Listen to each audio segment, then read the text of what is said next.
अब क्या बात करें और कैसे बात करें जो इस वक्त इंडियन क्रिकेट टीम में हो रहा है, खास करके टेस्ट टीम में। या तो उसको होने दिया जाए या फिर पूरी टीम और मैनेजमेंट को रीशेप किया जाए, क्योंकि जिस तरीके से साउथ अफ्रीका ने दूसरे टेस्ट में भारत को जलील करके मुंह पर तमाचा मारा है, मुझे नहीं लगता कि इसके बाद जलालत की कोई और हद बाकी रह गई है। ना हम ढंग से स्पिन खेल पा रहे हैं, ना हमसे स्पिन बॉलिंग हो पा रही है। टीम में किसी की पोजीशन स्टेबल नहीं है। नंबर 3 पर पिछले 18 महीनों में 7 बैट्समैन ट्राई किए जा चुके हैं। नंबर 6 पर भी 7 बैट्समैन किस्मत आजमा चुके हैं। अब ये तो केवल की गई गलतियों का एक छोटा सा हिस्सा है। टीम में कुछ खिलाड़ी इंडियन टेस्ट टीम के फखर जमान बने हुए हैं, जो एक पारी खेलते हैं शानदार और उसके दम पर पूरा साल निकाल ले जाते हैं।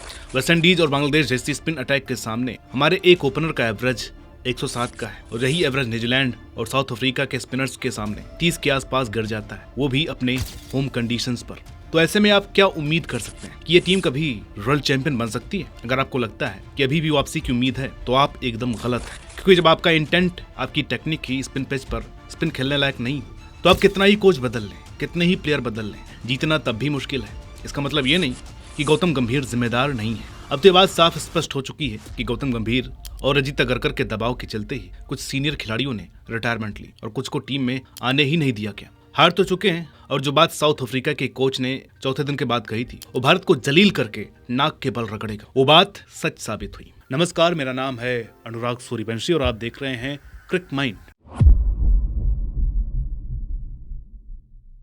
आज से तकरीबन 2 साल पहले जब भी कोई टीम भारत में टेस्ट खेलने आती थी तो उसका सबसे बड़ा खौफ ये होता था कि वो भारतीय स्पिनर्स रविंद्र जडेजा, रविचंद्रन अश्विन को कैसे खेलेंगे। उसके बाद विराट कोहली, रोहित शर्मा, पुजारा और अजिंक्य रहाणे की स्पिन खेलने की स्किल की तोड़ कैसे निकालेंगे। लेकिन पिछले 2 सालों में ये समीकरण एकदम उल्टा हो चुका है। अब हर बड़ी टीम को यह पता है कि भारत जाकर भारत को हराना कितना आसान है। और हाँ, इससे पहले कि कोई कूद पड़े या बोलते हुए कि अरे पिच तो स्पिन फ्रेंडली थी, हाँ पता है, सबको पता है, लेकिन बात यह है कि पिच हमने बनवाई थी, हमारी ही प्लानिंग के हिसाब से बनी थी। तो अगर हम खुद ही इतनी ज्यादा टर्न लेने वाली पिच तैयार कर लें और उसी पर ध्वस्त हो जाए तो ये किसी बहाने से ज्यादा हमारी रणनीति की भारी चूक है। इसे एक्सक्यूज नहीं बोला जाता, ये तो सीधे सीधे अपने जाल में फंस जाना हुआ।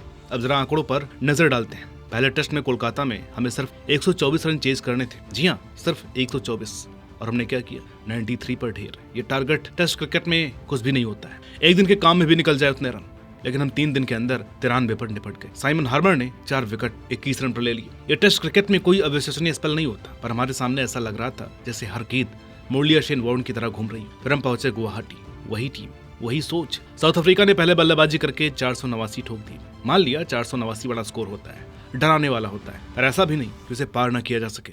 खैर, ये 489 का क्रेडिट भी इंडियन स्पिन अटैक को ही जाता है कि जब साउथ अफ्रीका के 246 रनों पर 6 खिलाड़ी आउट हो गए तो ये कैसे पॉसिबल है कि वही टीम अगले 4 विकेट गिरने से पहले 243 एक्स्ट्रा बना सकती है। उसके बाद गौतम गंभीर की टीम सिलेक्शन समझ से बाहर हो जाती है। शुभमन गिल चोटिल थे तो साई सुदर्शन को नंबर 3 पर लाना ठीक है, पर टीम में 4 स्पिनर डाल देना और वाशिंगटन सुंदर को या तो बाहर रखना या 8वें नंबर पर भेजना, ये टीम बैलेंस को पूरी तरीके से बिगाड़ देना है। बैटिंग का तो क्या ही कहना, तीसरी बार यशस्वी जायसवाल फिर से मार्को यानसन की शॉर्ट गेंद पर आउट होते हैं। वही कट शॉट खेलने की कोशिश, वही गलती जो कोलकाता में हुई थी, और यानसन लगातार उसी लेंथ पर गेंदबाजी करते रहे। अनिल कुंबले ने बिल्कुल ठीक कहा था कि जायसवाल उस शॉट को बहुत पसंद करते हैं, लेकिन जब सामने तेज गेंदबाज जाल बिछा रहा हो तो बार बार उसी शॉट पर आउट नहीं हुआ जाता। थोड़ी एडेप्टेबिलिटी चाहिए, थोड़ी तकनीक दिखानी पड़ती है, थोड़ा क्रिकेट समझना चाहिए। साई सुदर्शन आए, थोड़ा सहज लगे और पहली पारी में हार्मर और फिर दूसरी पारी में मुथुसामी ने उनको निपटा दिया। उसके बाद जो हुआ वो तो पूरी तरीके से खेल ही उलट गया। पहली पारी में जहां मार्को यानसन ने पूरा मिडिल ऑर्डर उधेड़ कर रख दिया,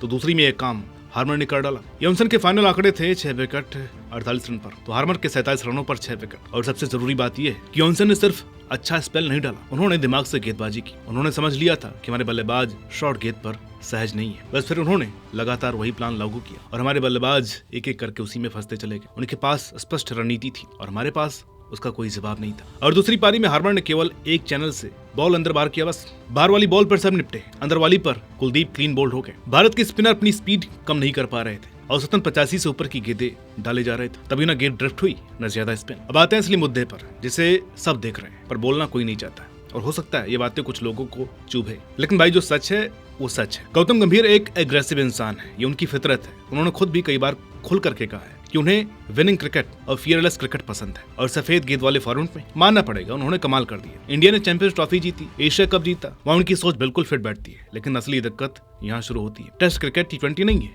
टेस्ट क्रिकेट वनडे भी नहीं है, टेस्ट में धैर्य चाहिए, मिजाज चाहिए, ये समझ चाहिए कि कब बचाव करना है और कब प्रहार करना है। और मेरे हिसाब से गंभीर के आने के बाद टीम की सोच में एक बदलाव आया है, जहां अग्रेशन अब समझदारी से ज्यादा अहम माना जा रहा है, जहां कोई भी शॉट खेल देना हिम्मत समझा जा रहा है और संयम दिखाना जैसे कोई कमजोरी हो। आंकड़े साफ दिखा रहे हैं, गंभीर के दौर में भारत की टेस्ट जीत प्रतिशत सिर्फ 38.8 है, जबकि उनसे पहले राहुल द्रविड़ के समय ये लगभग 68% थी। इतना बड़ा डिक्लाइन यूं ही नहीं होता। खिलाड़ी वही है, बुमराह वही गेंदबाजी कर रहे हैं, जडेजा वही खेल रहे हैं, बल्लेबाज भी ज्यादातर वही है, बदला है तो बस अप्रोच। और एक और आंकड़ा ये है कि स्पिन के खिलाफ भारत का बल्लेबाजी औसत गिरकर 34.26 पर आ गया। पिछले साल तक ये हाई 30s में था। न्यूजीलैंड के खिलाफ हमने स्पिन के सामने सिर्फ 24.4 की औसत से रन बनाए। दक्षिण अफ्रीका के खिलाफ तो साइमन हार्मर और बाकी स्पिनर्स ने हमारी हालत पतली कर दी। ये वही टीम है जिसे स्पिन खेलने में महारत होनी चाहिए। हम पिछले जन्म से स्पिन खेलते आए और आज हालात ये है कि साधारण ऑफ स्पिन गेंदें भी ऐसी लग रही हैं जैसे पहली बार देख रहे हैं। ये क्यों हो रहा है? मेरी नजर में गंभीर की एग्रेशन और फियरलेस वाली सोच ने बल्लेबाजों को कंफ्यूज कर दिया है कि आखिर कब अग्रेसिव होना है और कब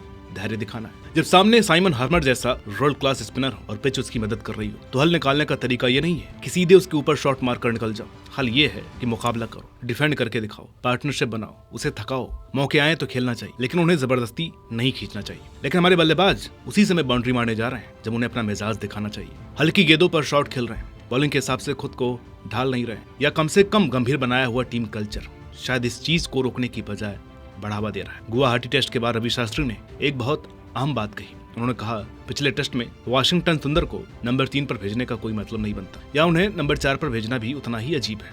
वो नंबर 4 पर नहीं है, वो 8वें नंबर से बेहतर है, पर 4 नहीं। और ऊपर से 4 स्पिनर चुन लिए, लेकिन उनमें से एक को सिर्फ एक ओवर डलवाया। अब ये स्ट्रेटजी समझ से बाहर है, और यही तो समस्या है कि रणनीति उलझी हुई है, टीम चयन उलझा हुआ है, बल्लेबाजी क्रम उलझा हुआ है, और ये सारी उलझन एक ऐसी कोचिंग फिलॉसफी से निकल रही है जो खुद अंदर से उलझी हुई है। इंडियन बल्लेबाजों का औसत 15.2 रहा है सीरीज में। इससे खराब साल 2002 में था। और इस खराब बैटिंग का एक और सबूत है कि सीरीज में भारत से एक भी इंडिविजुअल शतक नहीं आया। इससे पहले कारनामा 1995-96 की न्यूजीलैंड सीरीज में हुआ था। भारत की बल्लेबाजी इतनी गई गुजरी है कि टॉप 5 स्कोरर्स में कोई प्रॉपर बैट्समैन नहीं है। जडेजा से ऊपर तो मार्को येंसन है। एक शानदार पारी खेलकर पूरा साल टेस्ट खेलने वाले केएल राहुल 17 की औसत के साथ इस सीरीज में केवल 68 रन बना पाए। जायसवाल का तो क्या ही कहना। उनको इंडिया में एकदम फ्लैट पिच चाहिए, जब बॉल स्पिन होनी बंद हो जाए और तेज गेंदबाज एकदम लूज बॉल डाले, वरना अगर बॉल में बाउंस हुआ तो कट शॉट मारने के चक्कर में उनका आउट होना लगभग फिक्स होता है। ऋषभ पंत की एवरेज 43 की, तो उनको कुछ कहना भी सही नहीं है। लेकिन उनके साथ समस्या ये रही है कि उनको 5 से 6 डॉट खेलने के बाद खुजली हो जाती है, और ये बात हर गेंदबाज जानता है। इसलिए ऋषभ पंत जब खेलने आते हैं तो माईवे और हाईवे वाली अप्रोच अपनाते हैं। मेलबर्न में सेंचुरी मारने के नाम पर नीतीश रेड्डी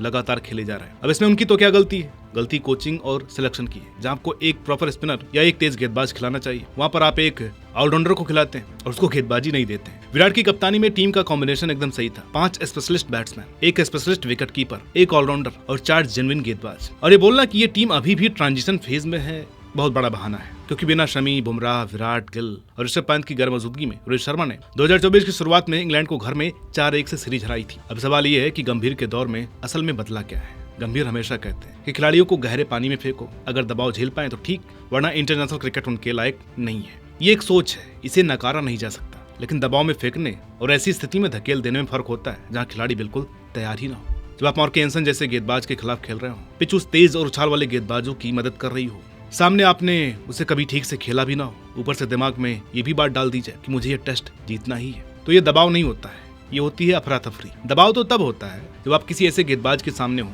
जिसे आप जानते हो, फिर भी प्रदर्शन करना पड़े। यही विराट कोहली और रोहित शर्मा किया करते थे। दुनिया के बेहतरीन गेंदबाजों को खेलते थे और फिर भी रास्ता निकाल लेते थे, क्योंकि उनके एग्रेशन हमेशा क्रिकेट की समझदारी के साथ जुड़ी होती थी। अभी के बल्लेबाज मैदान में सिर्फ एग्रेशन लेकर के उतरे हैं, समझदारी नहीं। और एग्रेशन गंभीर की फिलॉसफी से ही बढ़ावा पाती दिख रही है। मनोज तिवारी ने भी एक अहम बात कही कि आज टीम में कोई स्थिरता नहीं है। खिलाड़ी लगातार घुमाए जा रहे हैं, स्पेशलिस्ट बाहर बैठ रहे हैं, ऑलराउंडर हर जगह घुसा दिए जा रहे हैं। और इससे खिलाड़ियों को जो संदेश मिलता है वो ये कि अगर तुमने तुरंत वो एक्सट्रीम दबाव में प्रदर्शन नहीं किया तो तुम बाहर।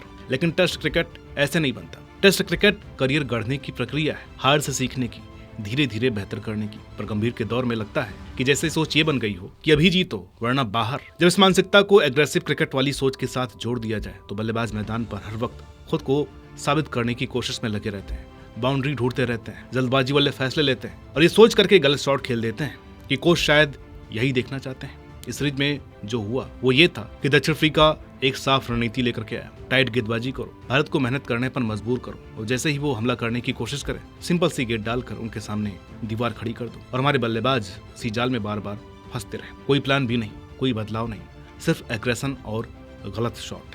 ये पिच की गलती नहीं है, ये दक्षिण अफ्रीका के बहुत ज्यादा अच्छे होने की वजह नहीं थी। दुख की बात यह है कि हमारे पास खिलाड़ी है, जसप्रीत बुमराह है, रविंद्र जडेजा है, कुलदीप यादव है, नए बल्लेबाज आ रहे हैं, लेकिन उनसे वो क्रिकेट खेलने को कहा जा रहा है जो टेस्ट के लिए बना ही नहीं। दक्षिण अफ्रीका ने सिर्फ भारत को हराया नहीं, उन्होंने हमारी कमजोरियों को उजागर कर दिया। और जब तक हम उन कमजोरियों को नहीं सुधारते जो सीधे तौर पर कोचिंग से शुरू होती है, तो भारत हर मजबूत टेस्ट टीम से घर में भी मात खाता रहेगा। यही इस 2-0 की असली हार की कहानी है, जिसे समझने की जरूरत है। कब समझेंगे पता नहीं। आपका क्या कहना है कमेंट करके बताइएगा।